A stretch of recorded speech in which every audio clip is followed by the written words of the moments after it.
معزز سامعین کرام، آپ سن رہے ہیں پیارے اردو چینل پر یعقوب نظامی کی کتاب مغرب کی وادیوں میں مراکش اور اندلس کی سفری یادیں۔ سب ہیڈنگ غرناطہ کا سحر۔ غرناطہ ایک ایسا پرکشش شہر ہے جس نے دیکھا وہ زندگی بھر اس کے سحر میں مبتلا رہا، جس نے نہیں دیکھا اس نے اسے اپنے خوابوں میں بسایا۔ ایک امریکی ڈپلومیٹ اور رائٹر واشنگٹن اروم غرناطہ گیا تو اسے الحمرا میں قیام کا موقع ملا۔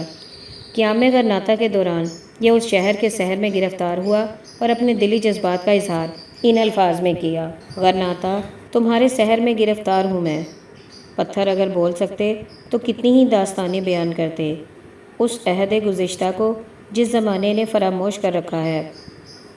محصور کن غرناطہ، نگار رخ آتشیں جب آسمان پر بلند ہو تو غرناطہ تمہاری صبح کیا کہنا، آج بھی پہاڑیوں پر سحر پھیلا ہوا ہے۔ پھول، نغمے، موسیقی سب ثناءخواں ہے۔ سیرا نویدہ کے برفانی چوٹی کی چمک پر مجھے رشک ہے اور آمد شب ستاروں سے جب جگمگائے۔ ہزاروں گٹار گنگنا اٹھے۔ طلوع ماہتاب سے غرناطہ پھر سے بیدار ہو کر عظمت رفتہ دہرائے: آہ غرناطہ، میں تمہارے سحر میں گرفتار ہوں۔ چاندنی راتوں میں الحمرا کا حسن محصور کن ہوتا ہے۔ واشنگٹن اروم کی طرح میں بھی غرناطہ کے سحر میں گرفتار ہوں۔ اس کا اظہار میں نے بیگم سے کیا تو وہ بھی میری ہم خیال نکلی۔ غرناطہ میں ہم نے الحمرا اور الباعزین کی بستی دیکھی، لیکن اس شہر میں دیکھنے کو اور بھی بہت کچھ تھا۔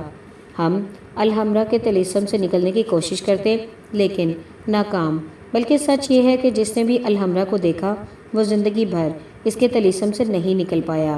یہ الحمرا کے طلسم کا نتیجہ تھا کہ ہم نے ہوٹل بھی اس کے پڑوس میں بک کروایا تھا۔ ایک روشن اور مہکتی صبح ہم اٹھے، ناشتے کے بعد 9 بجے ہوٹل سے نکل کر ڈھلوان کا رخ کیا تو الحمرا کی دیوار کی بیرونی طرف جنگل میں شاہ بلوط کے درختوں کے سائے میں پگڈنڈی پر چلنے لگے۔ رات کو ہم انہی راہوں پر چلتے رہے لیکن صبح کا منظر رات سے بہت ہی مختلف تھا۔ رات کو چاندنی میں یہاں گھومتے رہے لیکن اب سورج چمک رہا تھا، جس کی شعاعیں درختوں پر پڑتی تو رات کی نسبت بہت ہی مختلف منظر نظر آتا۔ سورج کی کچھ شعاعیں گھنے درختوں کے پتوں سے چھن چھن کر زمین کو بھی منور کر رہی تھیں۔ شاہ بلوط اور چنار کے درختوں کے نیچے قدرے کم اونچے کچھ جھاڑی نما درخت بھی تھے جن پر پتے تو تھے ہی لیکن ان پر سرخ پھول بھی کھلے تھے۔ راستے کے ساتھ نالیوں میں بہتا پانی گنگناتا سیاحوں کو محظوظ کرتا اپنی منزل کی طرف رواں تھا۔ ہم فطرت کے ان مناظر میں چلتے ہوئے الحمرا کے اس گیٹ پر پہنچے جہاں سے شہر کی حد شروع ہوتی ہے۔ سب ہیڈنگ یہودی بستی۔ الحمرا کے گیٹ سے باہر نکلے تو دیکھا ہم اہل یہود کے محلے میں پہنچ چکے ہیں۔ یہ ایک قدیمی محلہ ریلیجو نامی تھا جو اسلامی دور سے اسی جگہ اور اسی طرح آباد چلا آ رہا ہے۔ اسلامی دور میں مسلمان، یہودی اور عیسائی سب میں بڑا بھائی چارہ تھا۔ یہودی ایک تجارت پیشہ اور صاحب بصیرت قوم ہے جو اپنے آپ کو حالات و واقعات کے مطابق ڈھالنے کی بے پناہ صلاحیت رکھتی ہے۔ اسلامی دور میں ان کی مسلمانوں سے اس قدر قربت تھی کہ ان کا محلہ بھی محل کے پہلو میں تھا، بلکہ کچھ یہودی حکومت میں بھی شامل تھے، کچھ اچھے شاعر اور ادیب بھی تھے۔ یہودی محلے کے درمیان ایک بازار ہے جس میں زیادہ تر فیشن اور تحفے تحائف خرید و فروخت کرنے والی دکانیں تھیں۔ چند قہوہ خانے بھی تھے۔ دکانوں کے باہر سامان اسی طرح لٹک رہا تھا جیسے ایشیائی بازاروں میں لٹکتا نظر آتا ہے۔ بازار کی سڑکیں پختہ اور رہائشی گلیاں تنگ لیکن صاف ستھری، نالیاں پکی اور راستے پختہ تھے۔ فیشن کی دکانیں ہوں اور عورتیں متوجہ نہ ہوں، یہ ممکن ہی نہیں۔ چنانچہ شمیم نے بھی ان دکانوں میں جھانکنا شروع کر دیا۔ اگر کوئی چیز پسند آتی تو خرید لیتی، ورنہ قیمت معلوم کر کے حساب لگاتی کہ یہ چیز برطانیہ کی نسبت کس قدر رعایت ہے۔ ہم جوتوں کی ایک دکان میں گئے جو ایک بوڑھے یہودی کی تھی۔ اس نے اپنی معاونت کے لیے ایک جوان سالہ لڑکی ملازم رکھی ہوئی تھی۔ شمیم اپنے لیے نرم جوتے دیکھنے لگی چونکہ اسے علم تھا کہ اس شہر میں جوتے بڑے نرم اور ملائم تیار ہوتے ہیں۔ میں نے جوتے خریدنے کی بجائے بوڑھے یہودی سے باتیں شروع کر دیں، جس نے بتایا کہ میرا نام اسماعیل ہے۔ یہ ریلیجیو کی یہودی بستی ہے جو اسلامی دور سے قائم ہے۔ اس بستی میں زیادہ تر تجارت سے وابستہ یا ہنرمند لوگ رہتے تھے۔ زمانہ قدیم میں غرناطہ کے یہودی گھروں میں جوتے اور چمڑے کی دوسری مصنوعات تیار کرتے اور بازار میں فروخت کیا کرتے تھے۔ جوتوں کے علاوہ بازار میں اونی، ریشمی اور کاٹن کے لباس بھی فروخت کیے جاتے تھے۔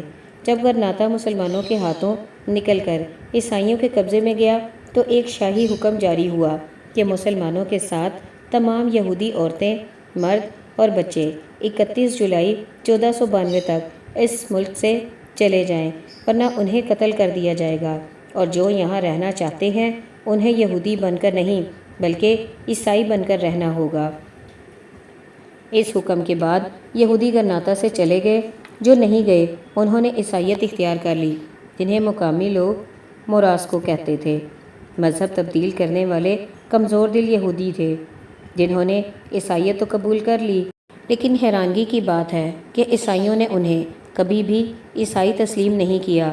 کچھ یہی سبب تھا کہ پادری اور عیسائی پیروکاروں نے موراسکو نامی عیسائیوں کو ہمیشہ شک کی نظر سے دیکھا۔ یورپ میں یہودیوں کا سنہری دور قرطبہ میں شروع ہوا، جب خلیفہ عبد الرحمن سوم نے یہودیوں کو اختیارات دیے اور پابندیاں ختم کی۔ اندلس میں یہودی اور عیسائی جزیہ ادا کرتے تھے، جو سال کا 1 دینار تھا۔ جزیہ بالغ مردوں سے وصول کیا جاتا تھا، بوڑھے، عورتیں اور بچے مستثنیٰ تھے۔ یہ وہ زمانہ تھا جب دنیا کے دوسرے تمام ممالک کے ستائے ہوئے یہودی اندلس آ کر آباد ہوتے تھے۔ خلیفہ عبد الرحمن کے دربار میں ہمارا ایک وزیر بھی تھا۔ ہمیں آزادانہ تجارت، خاص کر ریشم اور غلاموں کا کاروبار کرنے کی اجازت تھی۔ ہمارے لیے علم و ادب کے دروازے بھی کھولے گئے۔ ہمیں ہر قسم کی تجارت کرنے کی بھی آزادی تھی۔ سب ہیڈنگ: مسلمانوں کا قبرستان۔ اسماعیل نے ایک لمبی سانس لی اور دکھ بھرے انداز میں بتانے لگا کہ اسی محلے کے نکڑ پر مسلمانوں کا قبرستان تھا۔ جب مسلمانوں کو غرناطہ سے نکال دیا گیا تو چند سال بعد 1497 میں اس قبرستان کو اکھاڑ کر میدان بنایا گیا، جہاں اندلس کے بادشاہ فریڈرنڈ اور ملکہ اسبیل کے بیٹے جیان کی شادی کا جشن ہوا تھا۔ یہ جشن کئی دنوں تک جاری رہا۔ شاہی خاندان کی شادی میں ملک بھر سے ناچ گانے اور کھیل تماشا دکھانے والے جمع ہوئے، جو مسلمانوں کی قبروں کے اوپر جشن منا کر اپنے دل ٹھنڈے کرتے رہے۔ چونکہ ان کے دلوں میں 800 سالہ غلامی کے شعلے جل رہے تھے۔ ہم نے قبرستان جانے کی خواہش ظاہر کی تو اسماعیل نے بتایا، آپ اس گلی سے بائیں مڑ جائیں اور چلتے ہوئے جب اس سڑک پر پہنچ جائیں جو نیچے بازار سے الحمرا کی طرف جاتی ہے تو وہاں موڑ پر دائیں طرف جو چھوٹا سا پارک اور اس کے مینار پر مجسمہ نصب ہے، وہ جگہ کمپورٹ پرنسپی کہلاتی ہے۔ اسی مقام پر مسلمانوں کا قبرستان تھا، جو اب اس محلے کا پارک ہے، جہاں بچوں کے لیے جھولے اور پینگیں لگی ہوئی ہیں۔ بوڑھے یہودی کی باتیں سننے کے بعد ہم نے مسلمانوں کے قدیمی قبرستان کا رخ کیا، جو وہاں سے 400-500 گز کے فاصلے پر تھا۔ ہم وہاں گئے تو قبرستان کا نشان تو نہیں دیکھا، لیکن قریب سے جو سڑک الحمرا کی طرف جاتی تھی اس کے ساتھ پاک تھا۔ صبح کا وقت تھا، بچے اسکول چلے گئے تھے، دھوپ بھی چمکنے لگی تھی، اس لیے یہ ویران اور سنسان تھا، جہاں ایک سناٹا چھایا ہوا تھا جس سے قبرستان کا گمان ہوتا تھا، ورنہ قبریں تو اکھاڑ کر ہڈیاں جلا دی گئی تھیں۔ میں اور شمیم ایک بینچ پر بیٹھ کر کچھ عرصہ ماضی میں کھوئے رہے، پھر اٹھے اور شہر کے مرکز کی طرف چل پڑے۔ قریبی سڑک پر چلتے ہوئے ہم شہر کے مرکزی حصے میں جا پہنچے، جہاں سڑک کنارے ایک تالاب میں فوارے اور ساتھ ایک اونچے مینار پر مجسمہ تھا۔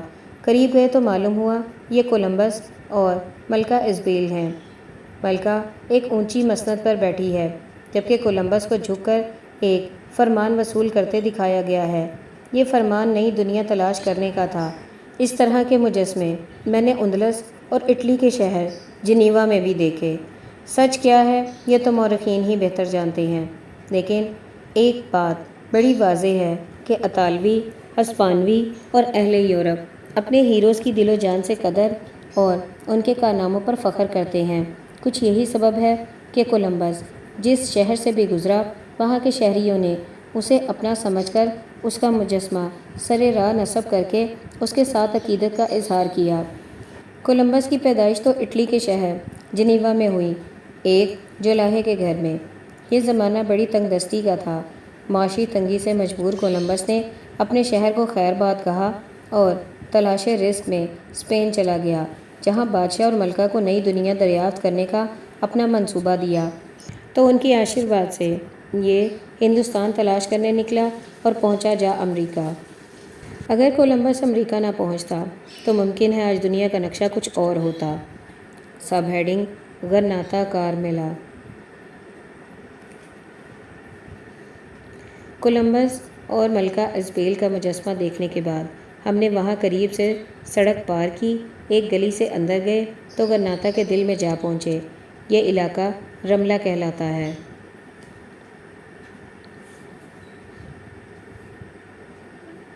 سب ہیڈنگ غرناطہ کا رملہ۔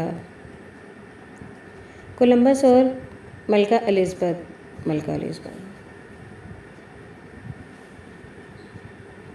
سب ہیڈنگ غرناطہ کا رملہ۔ کولمبس اور ملکہ ازابیل کا مجسمہ دیکھنے کے بعد ہم نے وہاں قریب سے سڑک پار کی، ایک گلی سے اندر گئے تو غرناطہ کے دل میں جا پہنچے۔ یہ علاقہ رملہ کہلاتا ہے۔ رملہ ہسپانوی نہیں بلکہ عربی کا لفظ ہے جس کا مطلب ہے خوبصورت۔ ہم نے اس علاقے کی سیاحت کی تو معلوم ہوا رملہ واقعی خوبصورت ہے۔ رملہ میں شہر کا مرکزی چرچ، تاریخی عمارتیں اور بازار تھے۔ یہ علاقہ اسلامی دور سے غرناطہ کا مرکز رہا۔ یہاں مدرسے، کالج، ہسپتال اور تجارتی مراکز کے ساتھ ساتھ رہائش گاہیں بھی تھیں۔ رملہ میں رش اس قدر کہ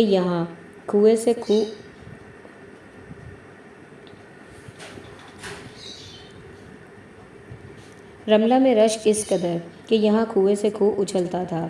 یوں معلوم ہوتا تھا جیسے دنیا جہاں کے ہر رنگ اور نسل کے سیاح یہاں آئے ہوئے ہیں۔ سیاحوں میں اکثریت یورپی، لیکن کچھ ہم سے ملتے جلتے چہرے اور خواتین کے اسکارف سے معلوم ہوتا تھا کہ مسلمانوں کی بھی ایک معقول تعداد سیاحت کی غرض سے یہاں آئی ہوئی ہے۔ ہم پہلے چرچ میں گئے، چونکہ کعبہ سے ان بتوں کو نسبت ہے دور کی۔ یہ چرچ اسلامی دور میں شہر کی جامع مسجد تھی۔ چرچ کی عمارت خوبصورت، بلند و بالا اور مجسموں سے سجائی ہوئی تھی۔ ہم نے گھوم پھر کر اس کے مختلف حصے دیکھے۔ دیواروں کی طرف کیبن تھے جن میں پادری بیٹھے حاجت مندوں کی داد رسی کر رہے تھے۔ کیبن کے سامنے بینچ پر بیٹھے عورتیں اور مرد سر جھکائے بڑی عقیدت کے ساتھ اپنی فریادیں سناتے نظر آئے۔ چرچ کے باہر آثار قدیمہ کی طرف سے ایک پلیٹ پر لکھا ہوا تھا، یہ چرچ اسلامی دور میں شہر کی جامع مسجد تھی۔